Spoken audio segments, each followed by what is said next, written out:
Okay, well, still at the looking at the Spyderco Paramilitary 2 for bushcraft and even just general field work. I mean, we can all agree bushcraft encompasses many things. Primarily working with wood, yes, but there's hunting, there's survival, there's even prepping. There's a lot of things that can be involved in bushcraft. It's generally a sort of a loose term. So what I had here was a Green River Butcher.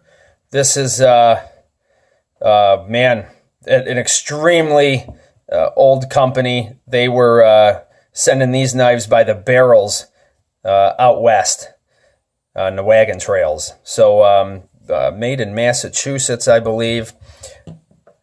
High carbon. We've got that full height grind there. This is my kitchen knife. This is my full-time kitchen knife right here. And we can see how well that's going to slice. That's an obvious. But what we want to see is this here. This is here is a full height flat grind. We can immediately see the difference. So we know what geometry is going to dictate here. Let's see. Can hear a little bit of crunch, right? Not slicing clean through like here. Now we're getting a little thicker.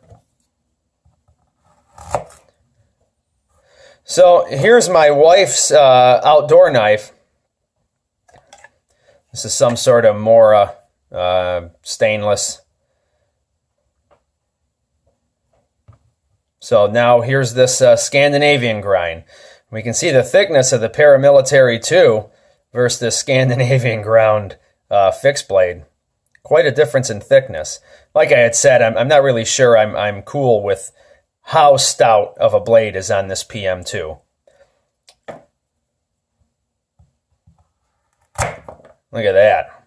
As you can see, it almost just shears it off. So we'll try a sawing motion. We'll see. Pretty tough there, gotta say, pretty tough. Let's go back to the PM2 again.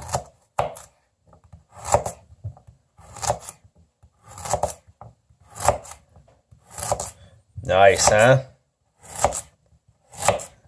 And these are pretty good sized carrots here. Then we'll take the Green River Butcher knife here. Oh yeah. Of course, the Green River Butcher knife does work better than the PM2, but we're talking about this knife here. Totally, 100%, doable, no problem at all. Many times I do use this in the kitchen because it's on me, and just a swipe with a sponge, and I can cut up whatever it is I'm cutting up. Always very handy. Like I said, that's going to be the one thing that's going to determine, basically how available this knife is to you. I mean, I guess in a sense, you've got to look at it as you're most likely always going to have this on you, and it can be used for all this stuff. So camp cooking, I mean, is a definite go. I mean, maybe once again, a good chef could work a chef's knife so beautifully.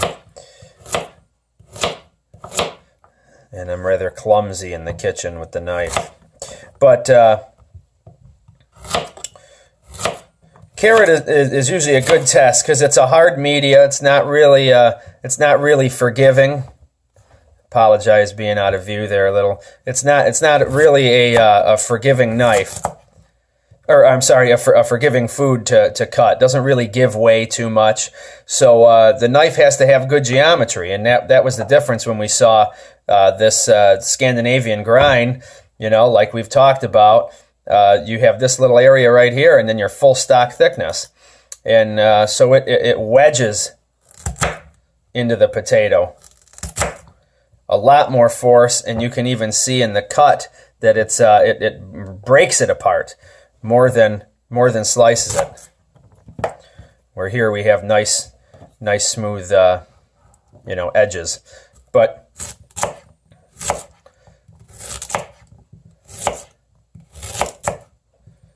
wonderful knife by Spyderco here.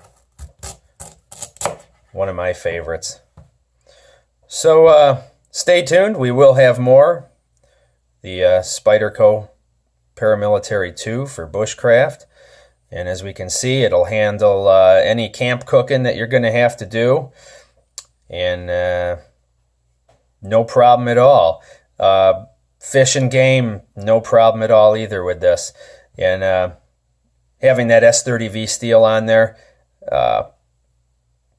I've never had a inkling of rust on this at all. So it's definitely up to the task of being a very clean, usable knife, readily accessible, always carried.